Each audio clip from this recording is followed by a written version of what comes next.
You know that feeling when someone you love carves out your heart with their bare hands, looks you in the eye, and doesn't even realize what they've done? That moment when you understand that the person you sacrificed everything for sees you as nothing? I lived 57 years before I truly understood what it means to be invisible in your own life. If you stay until the end of this story, you'll understand why sometimes the only way to teach someone your worth is to show them exactly what happens when you're no longer there to catch them when they fall. Don't forget to subscribe to the channel and comment where you're watching from. My name is Brooke Anderson. Until 6 months ago, my entire identity could be summed up in relation to other people. Dylan's ex-wife, Carol, and Charles's mother, little Amy's grandmother. Never just Brooke, a woman with dreams, talents, and ambitions of her own. That's what happens when you spend 30 years of your life building everyone else up. You become the foundation, essential but unseen, supporting everything while buried underneath it all. I'm sitting in my condo in Portland now, looking out at the rain tapping against my window, remembering the exact moment my life split into before and after. But to understand that moment, to truly grasp why it cut so deep and why what followed was inevitable, you need to know what came before. I married Dylan when I was 23, giving up my journalism degree in the final year to support his medical residency. "You can always go back," he said, kissing my forehead. "This is just temporary." 2 children and 15 years later, temporary had hardened into permanent. I typed his research papers, organized his professional events, maintained our social calendar, and raised our children while he built his career as a cardiologist. When Carol was born, I poured everything into her. She was brilliant from the start, observant, determined, with a fierce intelligence that reminded me of everything I'd once hoped to be. Charles came 3 years later, quieter, more sensitive. While Carol commanded attention, Charles offered a gentler presence in our home. The divorce came when Carol was 17 and Charles 14. Dylan left for a pharmaceutical rep 15 years younger than me. The cliché of it almost hurt more than the betrayal, to be discarded via such an unoriginal script. "You'll be fine, Elle," Dylan said while packing his things. "You're good at taking care of everything." He said it like a compliment. I accepted it as my sentence. I sold our family home, moved into a small apartment, and took a job as an administrative assistant at a local event planning company. It wasn't exciting, but it paid the bills and had flexible hours so I could still be there for the kids. Carol was already pulling away by then, embarrassed by our reduced circumstances, angry that I couldn't provide the same lifestyle she'd grown accustomed to. "Dad wouldn't have let this happen," she'd mutter when dinner was simpler than what we used to have, when her clothing allowance shrank, when we had to move to a different neighborhood away from her friends. I swallowed those comments like bitter pills. What could I say? That her father had abandoned us? That I was doing my best? Instead, I worked harder, picked up weekend shifts, started taking night classes to finish my degree. Carol made it into Stanford on a partial scholarship, and I emptied my modest savings to cover the rest. "Mom, please don't come to Parents' Weekend," she said during her sophomore year. "It's just, Dad is bringing Kristen, and they're staying at the Four Seasons. It would be awkward with you there in your situation." My situation. As if being divorced and working class was contagious. I went anyway, stayed at a budget motel 40 minutes from campus, and sat 3 rows behind Dylan and his new wife at Carol's economics department reception. When she introduced them to her professors, I waited patiently on the periphery. She never got around to introducing me. I drove back to my motel room and cried for the first and last time over my daughter's shame of me. Charles was different. He struggled after the divorce, his grades slipping, his confidence shaken. He needed me in ways Carol refused to. When he decided on a community college close to home, I felt a guilty relief at having at least one child who still wanted me around. But even Charles eventually pulled away, moving to Seattle for a job in tech after graduation, starting a life that had increasingly little room for regular calls with his mother. By my 55th birthday, I had finished my degree in communications, worked my way up to senior event coordinator at Marshall and Hayes Event Solutions, and accepted that my children had lives that only peripherally included me.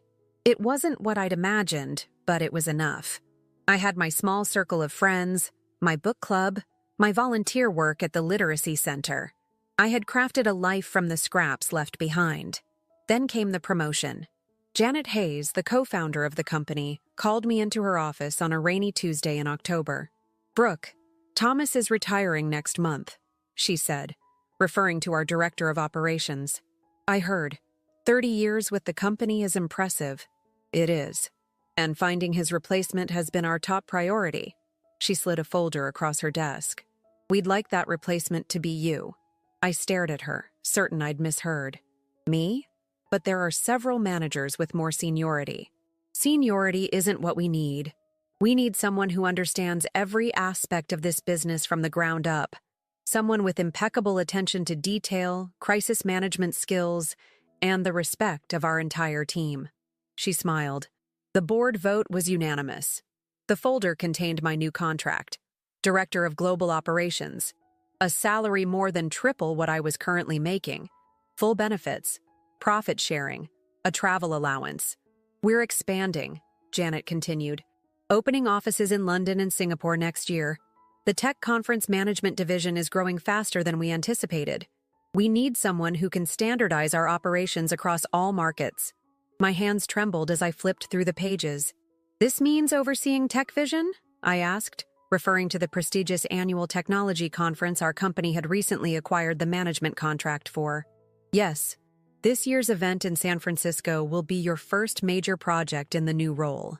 6,000 attendees, over 200 speakers, 40 countries represented. She leaned forward. Brooke, I've watched you solve impossible problems for 15 years without ever seeking credit. It's time you stepped into the spotlight. The spotlight. A foreign concept after decades in the shadows. I accepted the position on the spot. That night, I called both my children to share my news. Charles answered, his voice distracted, the sound of his office in the background. That's great, Mom. Really great. Hey, can I call you back? We're in the middle of a server crisis. He never called back. Carol's reaction was worse. Oh, wow, so you'll be like an executive assistant to the whole company now? No, Carol. I'll be the director. I'll be overseeing all operational aspects of every event the company handles globally. The skepticism in her voice was unmistakable. That sounds like a lot for you to take on. Are you sure you're qualified? I felt something crack inside me. A hairline fracture in the foundation of maternal tolerance I'd built over decades. Actually, I am, I said, my voice cooler than intended. The board seems to think so anyway. Well, good luck with it. Oh, speaking of events, Charles and I are planning something for Thanksgiving at his place in Seattle. Dad and Kristen might come too. We'll send you details. No invitation, just details. As if my attendance was an operational challenge rather than a familial inclusion. Thanksgiving arrived 3 weeks later. I flew to Seattle, rented a car, and brought an expensive bottle of wine and homemade cranberry relish to Charles's sleek downtown apartment. Carol had flown in from New York, where she now worked as a financial analyst. Dylan and Kristen had canceled at the last minute, a professional commitment they couldn't reschedule. The evening started pleasantly enough. Charles's apartment overlooked the water, the Seattle skyline glittering against the night sky. He'd become an accomplished cook, preparing a turkey that would have made any culinary school proud. Carol brought her new boyfriend, James, handsome Harvard Business School, old money from Boston. I noticed the way she touched his arm when she laughed, the way she monitored his reactions to her family, seeking approval. I recognized it because I'd done the same with her father decades earlier. The conversation flowed around work, politics, Charles's recent promotion, Carol and James's plans to move in together. I spoke about my new position, the challenges of restructuring the operations department, my upcoming trip to London to meet with our new team there. Carol's expression shifted subtly. Mom, don't take this the wrong way, but aren't you worried about being overwhelmed? I mean, international business is complicated. There are cultural differences, time zone issues. I'm aware, I replied, taking a sip of wine. That's why we're implementing a new project management system to streamline communication across offices. She exchanged a glance with James. It's just, in finance, we see this all the time. Companies promoting people beyond their experience level to meet diversity quotas. Age diversity is the new trend. The table fell silent. Charles stared at his plate. "I assure you," I said carefully, "my promotion had nothing to do with my age." Carol leaned forward, her voice taking on the placating tone one might use with a child.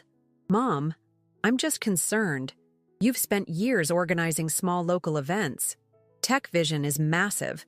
The tech industry moves so fast, and frankly, it's a young person's game." "Carol," Charles warned softly. She ignored him. "I just don't want to see you fail publicly. Maybe you should consider delegating the tech conference to someone more connected to that world." I placed my fork down slowly.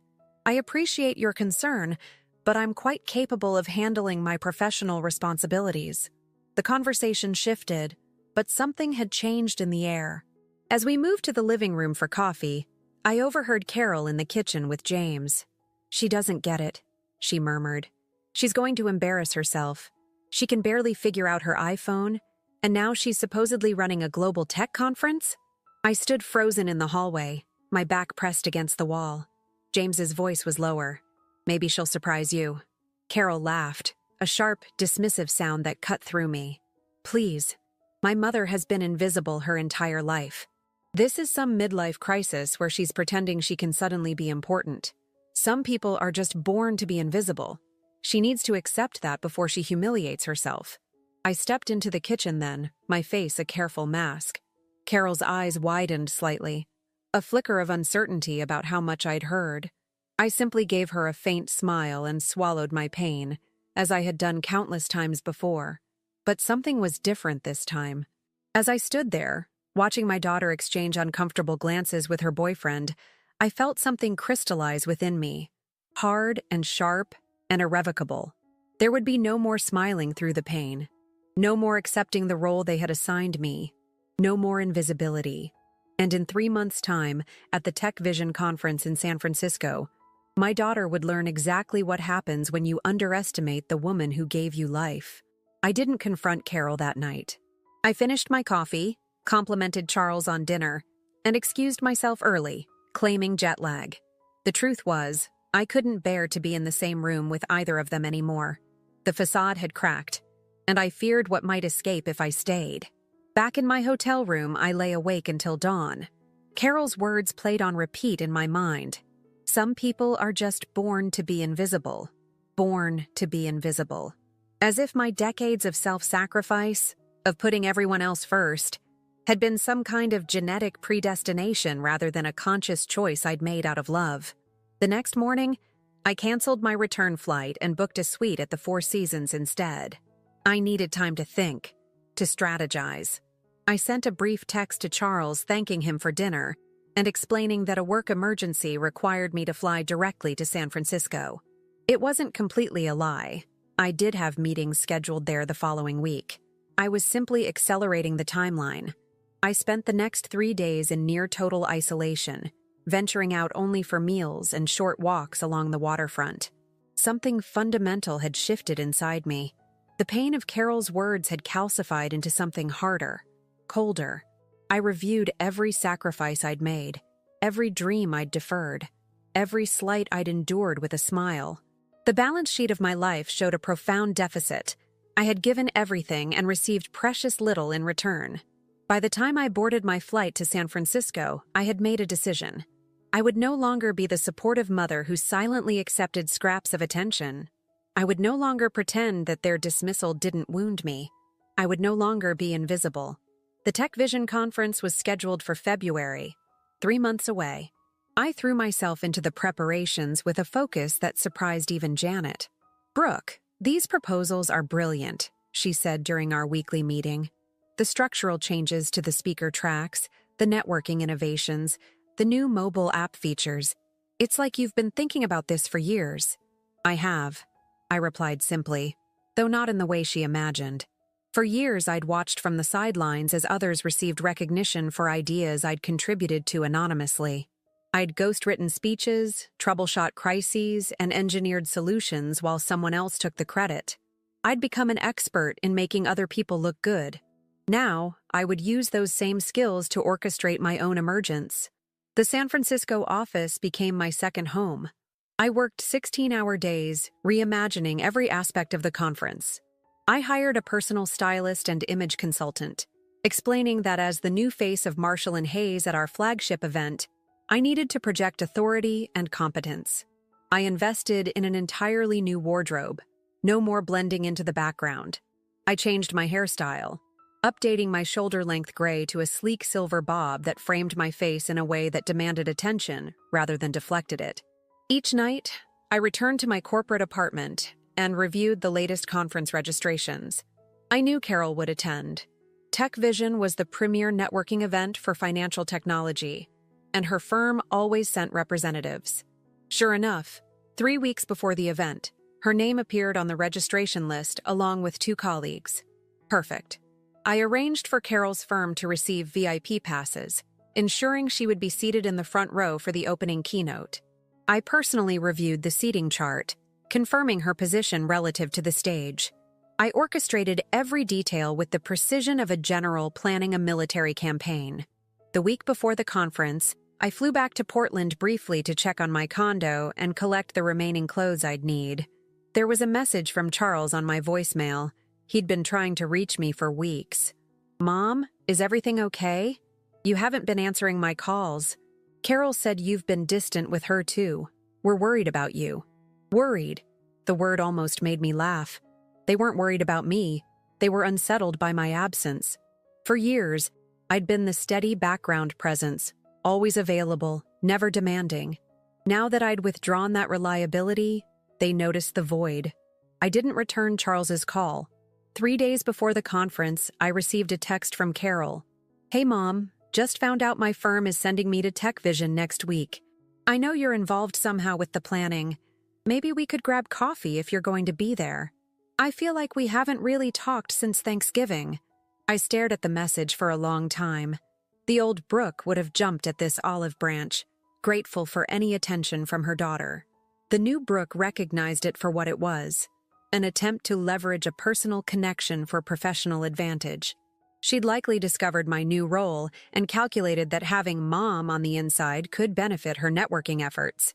I replied with deliberate casualness, "I will be quite busy with my directorial responsibilities, but I'll check my schedule. Enjoy the conference." Her response came quickly. "Directorial responsibilities? I thought you were on the planning team." I didn't respond. Let her wonder. The morning of the conference, I woke at 5 a.m., though I hardly needed the alarm. I'd slept fitfully, my mind racing with a strange mix of anticipation and residual pain. The woman who looked back at me from the mirror was someone I barely recognized. Confident, polished, powerful. My stylist had selected a crimson suit with subtle gold accents for the opening day, a deliberate choice that would make me impossible to miss against the sea of tech industry black and gray. I arrived at the Moscone Center at 6:30 a.m., 2 hours before the first attendees would begin to arrive. My team was already there, each person precisely briefed on their responsibilities. I walked the floor, reviewing the exhibitor setup, the stage design, the lighting, the sound system. Everything was flawless. "Brooke," Janet called, approaching with her hand extended. "The board members just arrived. They're eager to meet with you before the keynote." I smiled. "Of course." In the VIP lounge, I shook hands with men and women whose names appeared on Forbes lists and tech industry publications. They asked questions about my vision for the conference, my thoughts on the future of tech events in a post-pandemic world. I answered with the confidence of someone who had been preparing for this moment her entire career. "I must say, Brooke," said William Brown, the founder of a prominent venture capital firm, "your reputation precedes you. Janet tells me you've reimagined the entire conference framework." "Sometimes," I replied. "The most valuable perspectives come from those who've been observing silently from the sidelines." At 8:30, the doors opened to general attendees. I stationed myself near the main entrance, greeting key industry figures as they arrived. My team had provided me with a detailed brief on each VIP, their companies, recent achievements, personal interests. I moved from one conversation to the next with practiced ease, storing away useful connections and information. At 9:15, my assistant touched my elbow gently. "Ms. Anderson, we should head to the stage. The keynote begins in 15 minutes. I nodded, making my apologies to the group I was speaking with. As I turned toward the main hall, I caught a glimpse of Carol entering with her colleagues. She hadn't seen me yet.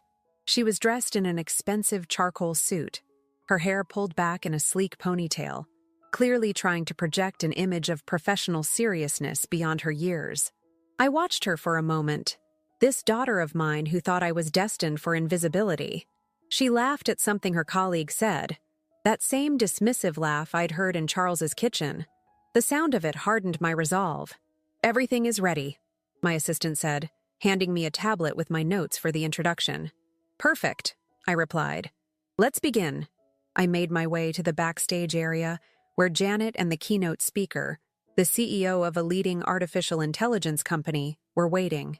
Janet squeezed my arm encouragingly. "You've done an incredible job, Brooke. The place is buzzing."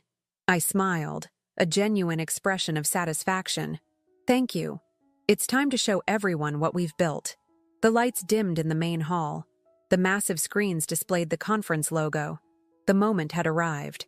"Ladies and gentlemen," the announcer's voice boomed through the speakers, "please welcome to the stage the Executive Director of Global Operations for Marshall & Hayes Event Solutions and the architect of this year's Tech Vision Conference, Brooke Anderson."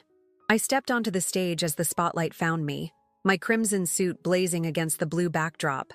4,000 faces turned toward me, and there, in the front row, exactly where I had placed her, sat Carol, her expression transforming from professional interest to confusion to shock in the space of 3 seconds. Our eyes locked across the distance. I smiled directly at her, holding her gaze for one perfect moment before turning to address the crowd. "Welcome to Tech Vision," I began, my voice strong and clear, carrying to every corner of the massive hall, where the invisible become visible and the future reveals itself. The next 45 minutes passed in a blur of perfectly executed professional theater. I introduced the keynote speaker with the practiced ease of someone who had been commanding stages her entire life, rather than orchestrating from behind the scenes. My voice never wavered. My posture remained impeccable. My gaze swept confidently across the audience, occasionally, deliberately, landing on Carol's stunned face. When the applause finally died down and the keynote speaker took over, I exited the stage with measured steps. Backstage, Janet and several board members waited to congratulate me. "Magnificent introduction, Brooke," Janet beamed. "You had them eating out of your hand."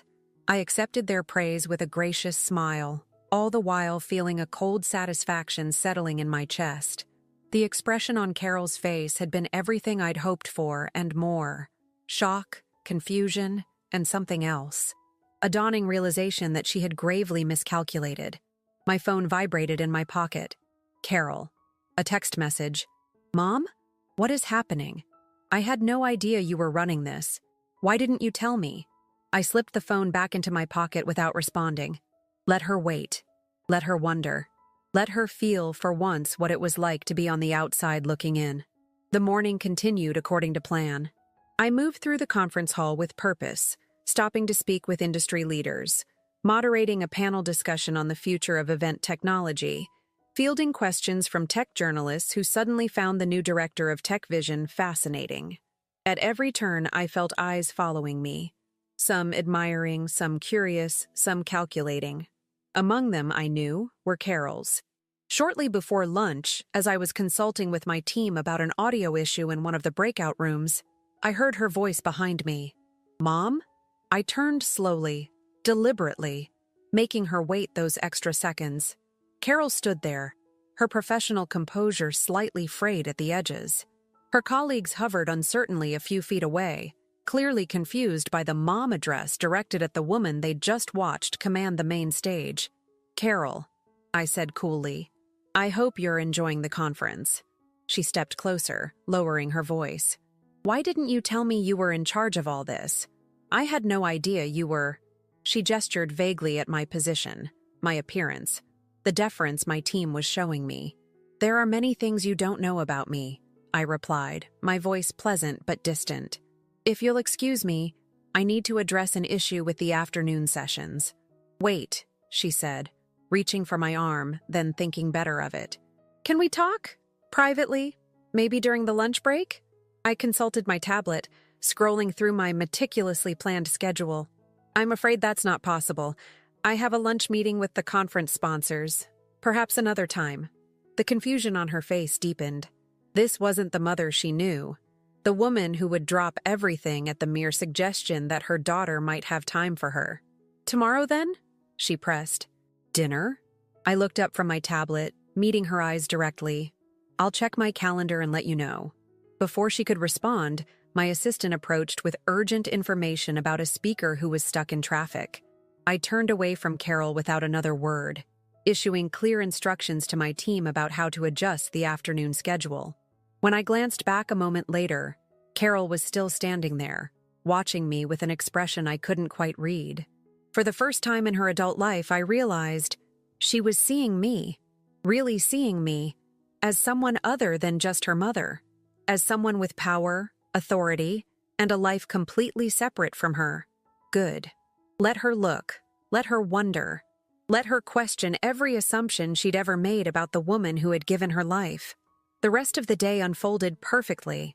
Each session ran smoothly. Each networking event accomplished its goals. Each technological innovation we'd implemented received praise from attendees.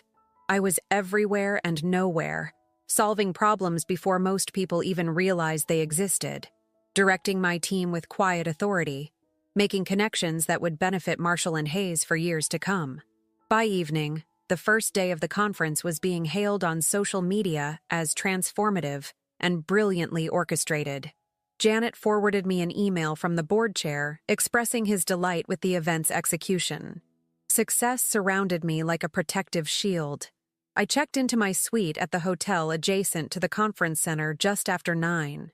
My feet ached from standing all day, but the discomfort felt like a badge of honor. I kicked off my heels and poured myself a glass of champagne from the bottle I'd had delivered earlier. A small celebration for a plan perfectly executed. My phone chimed again. 3 missed calls from Carol, 2 from Charles. A flurry of text messages. Carol. Mom, please call me back. We need to talk. Carol. I'm sorry if I said something to upset you at Thanksgiving. Can we please just talk? Charles. Mom, Carol told me what happened at the conference. Why didn't you tell us about your new position? Call me. Carol. I've been trying to reach you all day. I'm in the hotel bar if you want to meet. I sipped my champagne slowly, savoring both its taste and the desperation in their messages.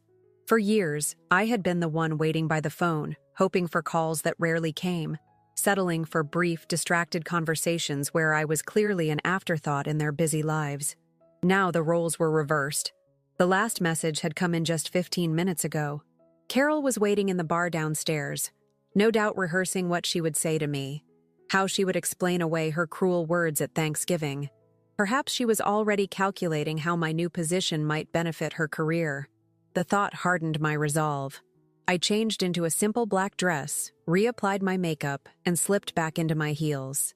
Then I picked up my phone and typed a response. I have dinner plans this evening. Perhaps another time. I sent the message, then turned off my phone completely.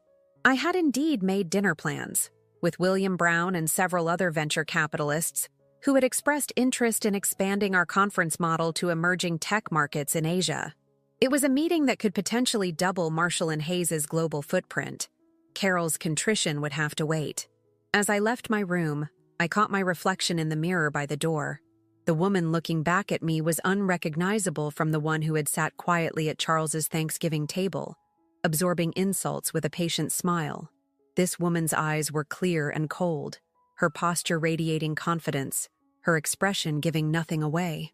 I took the private elevator directly to the restaurant on the top floor, bypassing the lobby bar where my daughter waited.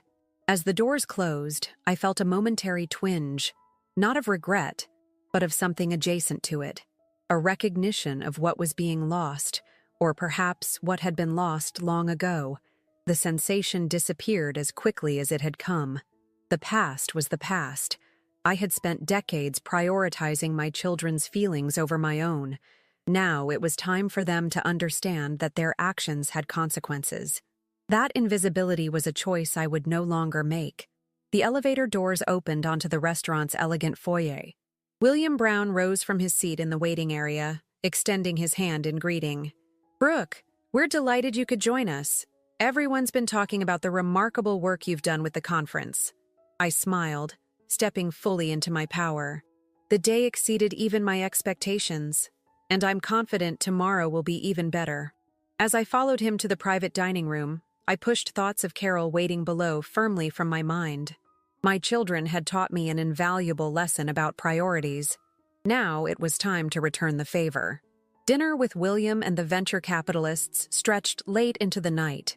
We discussed expansion possibilities, market trends, and strategic partnerships with the easy familiarity of equals. Not once did the conversation turn to family or personal matters. These were people who measured value in capabilities and results, not relationships or histories. It was refreshing. When I finally returned to my suite just after midnight, I turned on my phone to find 7 more missed calls and a dozen text messages. I ignored them all and slept soundly for the first time in months. The second day of the conference dawned bright and clear. I arrived early again, reviewing the agenda with my team, troubleshooting minor issues that had arisen overnight. My assistant handed me a coffee, prepared exactly as I liked it, along with the morning's schedule. "There's a Carol Anderson who's been trying to get on your calendar," she said. "She's quite persistent. Says she's your daughter?" I took a sip of coffee, letting the warmth spread through me before responding. "Yes, she is. Please tell Ms. Anderson that my schedule is completely full today with conference commitments." My assistant nodded, making a note. "Also, there's a message from your son. He's apparently flying in this afternoon and would like to meet you." That caught me by surprise. Charles coming to San Francisco? He hated travel, avoided crowds. For him to fly down on short notice meant Carol had truly unsettled him with her report of our encounter. "Thank you," I said, my voice betraying nothing. "Please let him know I'll be attending the speaker's dinner this evening and will be unavailable until tomorrow at the earliest." The morning proceeded much like the day before, a whirlwind of introductions, presentations, and problem-solving. I was scheduled to deliver closing remarks for the morning session, a short address highlighting the afternoon's events. As I approached the main stage, I saw Carol standing near the stairs, clearly positioned to intercept me. "Mom, we need to talk," she said, her voice low but urgent. "You can't keep avoiding me." I looked at her with cool assessment. The confident financial analyst was gone, replaced by someone more familiar. The petulant child who had always expected the world to bend to her wishes. "I'm not avoiding you, Carol. I'm working. This is what people in leadership positions do. They prioritize their professional responsibilities." "This isn't like you," she said, her frustration evident. "You've never been too busy for family." I smiled thinly. "Perhaps you didn't know me as well as you thought." Before she could respond, I continued past her to the stage. The timing was perfect. My introduction was already playing on the speakers. I ascended the stairs with measured steps, feeling Carol's eyes boring into my back. The lights dimmed slightly as I took my position at the podium. 4,000 faces looked up at me expectantly. Power hummed through me, a tangible current. It was addictive, this visibility, this respect. "Good morning," I began, my voice carrying confidently across the hall. "I trust you found this morning's sessions as illuminating as I have. Before we break for lunch, I want to highlight some of the exceptional opportunities awaiting you this afternoon." As I spoke, I noticed a commotion at the back of the hall. A familiar figure had entered and was making his way down the side aisle, looking up at me with undisguised shock. Charles. He had arrived earlier than expected. I didn't miss a beat, continuing my address with perfect composure while my son stood frozen at the edge of the crowd, taking in the scene. His supposedly invisible mother commanding the attention of thousands of industry leaders. When I finished speaking, the applause was immediate and enthusiastic. I nodded my acknowledgement, then exited the stage on the opposite side from where both my children now waited. My assistant intercepted me immediately, a tablet in hand. "The afternoon panels are all confirmed," she reported. and Janet would like a moment to discuss tomorrow's closing keynote adjustments. Thank you, I replied, deliberately loud enough for Carol and Charles to hear as they approached. Please tell Janet I'll be with her in 5 minutes. I need to handle a personal matter first. I turned to face my children, standing side by side now, both wearing expressions of confusion and something that looked almost like hurt. The irony wasn't lost on me. Charles, I said coolly, I wasn't expecting you until later. He stared at me, taking in my transformed appearance, my obvious authority in this space. What is all this? He asked. Carol said you were running the conference, but I didn't understand what that meant until now. I'm the executive director of global operations for Marshall & Hayes, I explained, as if to a casual acquaintance. TechVision is our flagship event. I oversee all operational aspects of our conferences worldwide. But, he struggled visibly. When did this happen? Why didn't you tell us? I did tell you, I corrected him. Last Thanksgiving. Neither of you seemed particularly interested in the details. Carol flinched at the reminder. Mom, that's not fair. I didn't understand. What didn't you understand, Carol? I cut her off, my voice calm but edged with steel. That your mother might actually be capable of something significant? That the woman you dismissed as invisible might have talents and abilities you never bothered to notice? A flash of guilt crossed her face. I didn't mean... You meant exactly what you said, I interrupted again. Some people are born to be invisible. Those were your exact words. You just never imagined those words might have consequences. Charles looked between us, confusion evident. What is she talking about, Becca? Carol's cheeks flushed. It was just a stupid comment. I was stressed about work and you decided to take that stress out on me. I finished for her. As you've both done for years. After all, I was just mom. Always there, always understanding, always available whenever you deigned to make time for me. My assistant approached discreetly. Ms. Anderson, Janet is waiting. I nodded. Please tell my children that they're welcome to attend this afternoon's sessions as my guests. I've arranged VIP passes. I turned back to Carol and Charles. We can continue this conversation another time. Perhaps when you've both had a chance to reflect on the relationship dynamics you've taken for granted. I walked away without waiting for their response, my heels clicking authoritatively on the polished floor. Behind me, I heard Charles ask Carol in a low voice, What did you say to her? Good. Let them have that conversation. Let Carol explain herself to her brother. Let them both confront the casual cruelty they'd normalized over years of interaction with me. The rest of the day passed in a productive blur. I avoided my children without being obvious about it. There was no need for petty games of hide and seek. I simply went about my work, moving from one responsibility to the next with purpose and focus. Occasionally, I spotted them in the crowds, watching me, trying to reconcile the mother they thought they knew with the professional commanding respect from industry titans. By evening, word had spread through the conference about the family drama unfolding around the event director. I overheard snippets of conversation in the hallways. Her own daughter had no idea. Apparently told her mother she was invisible. Talk about eating your words. I neither confirmed nor denied these rumors. Let people talk. Let the story spread. Public humiliation was the least of what Carol deserved after years of dismissal and disrespect. The speaker's dinner that night was held in a private room at an exclusive restaurant overlooking the bay. 60 of the tech industry's most influential leaders gathered to network and discuss the day's events. I circulated among them with easy confidence, facilitating introductions, nurturing potential partnerships for Marshall & Hayes.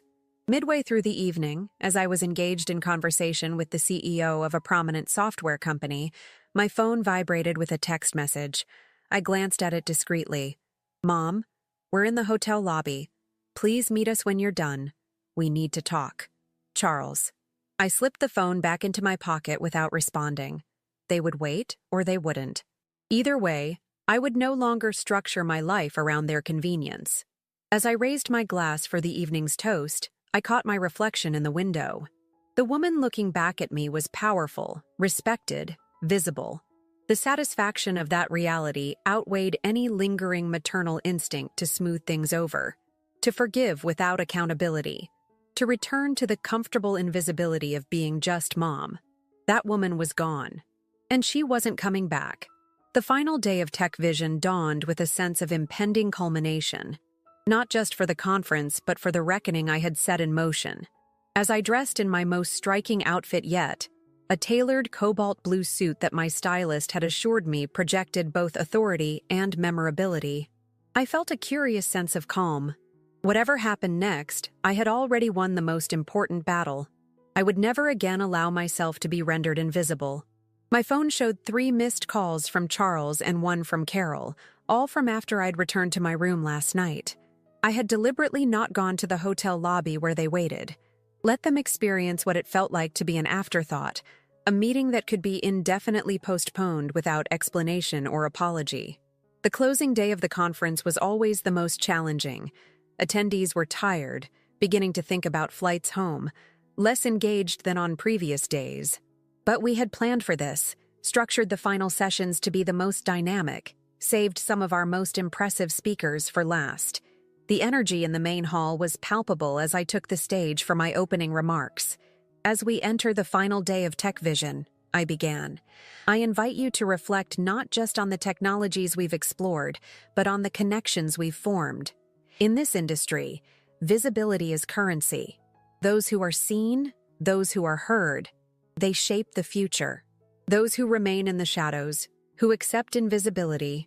I paused, making brief eye contact with Carol in the 3rd row. They surrender their power to others. The synchronicity was almost too perfect. As I finished my address and the audience applauded, Janet approached me with an excited gleam in her eye. "Brooke, I've just had confirmation. Sophia Reyes wants to meet with you." Sophia Reyes, the legendary tech CEO whose company had revolutionized financial transaction security. She rarely attended conferences, let alone requested meetings with event organizers. "She specifically asked for you," Janet continued.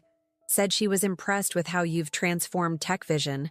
She's considering partnering with us for her company's developer conference next year." I nodded, maintaining my composure, though my heart raced.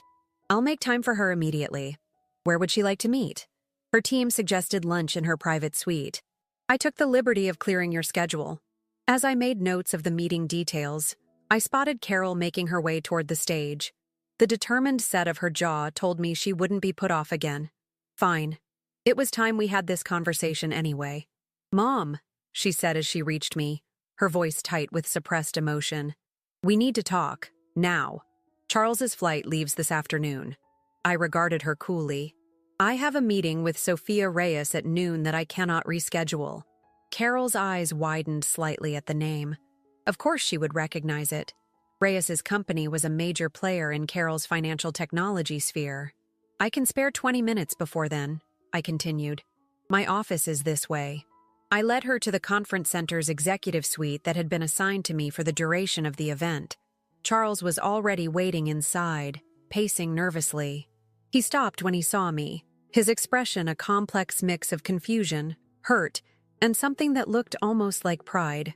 "Mom," he said quietly, "what's going on with you?" I closed the door behind us and moved to stand behind the desk, maintaining the physical positioning of authority. I would think that's obvious by now. I'm doing my job. Extremely well, as it happens. "This isn't about the job," Carol interjected. "It's about how you've been treating us since Thanksgiving. Ignoring our calls, avoiding us here at the conference." "Ah," I said, sitting down and gesturing for them to do the same.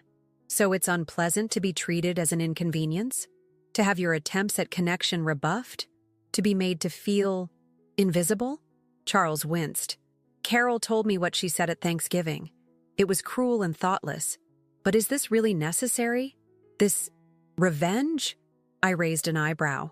"Revenge? Is that what you think this is?" "What else would you call it?"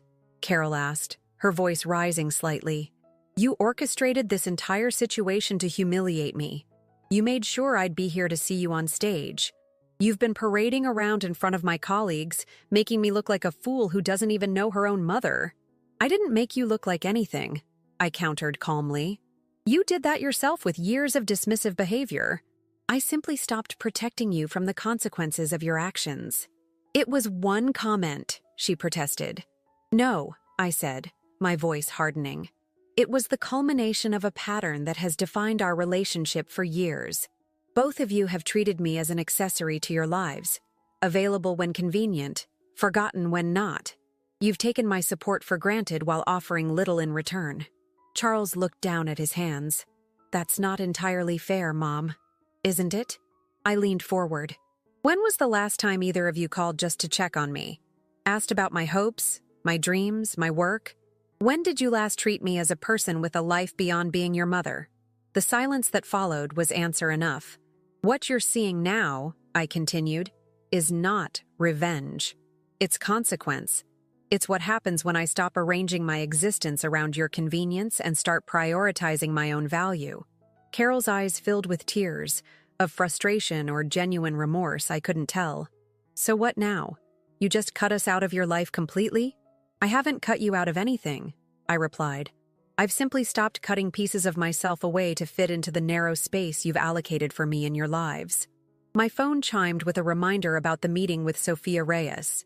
I glanced at it, then back at my children. I have to go. This meeting could represent a significant opportunity for my company. More important than family? Charles asked quietly. The question hung in the air between us. 6 months ago, I would have automatically deferred to their needs, canceled the meeting, spent hours reassuring them that nothing was more important than they were, but that woman was gone. In this moment, yes, I answered honestly. Just as your careers, your partners, your priorities have often been more important than maintaining a meaningful relationship with me. I stood, gathering my tablet and notes. I suggest you both use the flight home to reflect on the kind of relationship you actually want with me, not the convenient one you've settled for, but one built on mutual respect and genuine interest. When you figure that out, I'll be here. Not waiting in the wings of your lives, but standing center stage in my own. Carol stood too, her professional composure reasserting itself. And if we decide we want to rebuild, to do better, then you'll need to prove it with actions, not apologies, I said simply. Words are easy, Carol. You of all people should know that. I moved toward the door, pausing with my hand on the handle. I've arranged for car service to take you to the airport, Charles. The driver will be waiting in the main lobby at 2. His brow furrowed.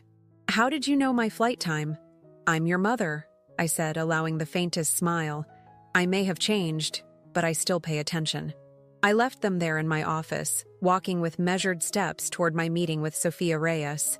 The weight that had burdened me for decades, the expectation that I would always bend, always accommodate, always prioritize their needs above my own, had lifted. In its place was something both lighter and stronger, the certainty that I would never again allow myself to be diminished for someone else's comfort. 3 days later, back in my Portland condo, I received a handwritten letter from Carol.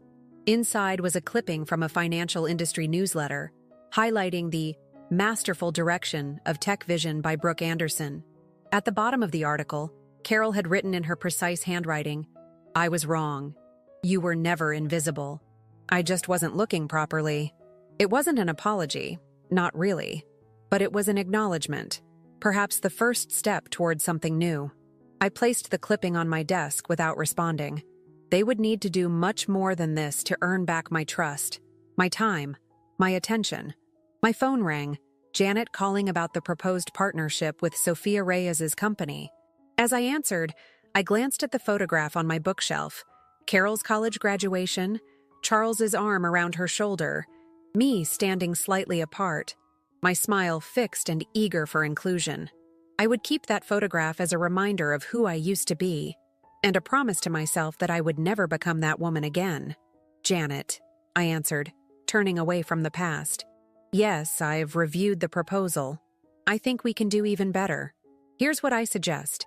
The woman who had lived in the shadows, who had accepted invisibility as her lot, was gone forever. In her place stood someone who had finally learned the most important lesson of all. Being seen begins with seeing yourself. And I had never seen more clearly.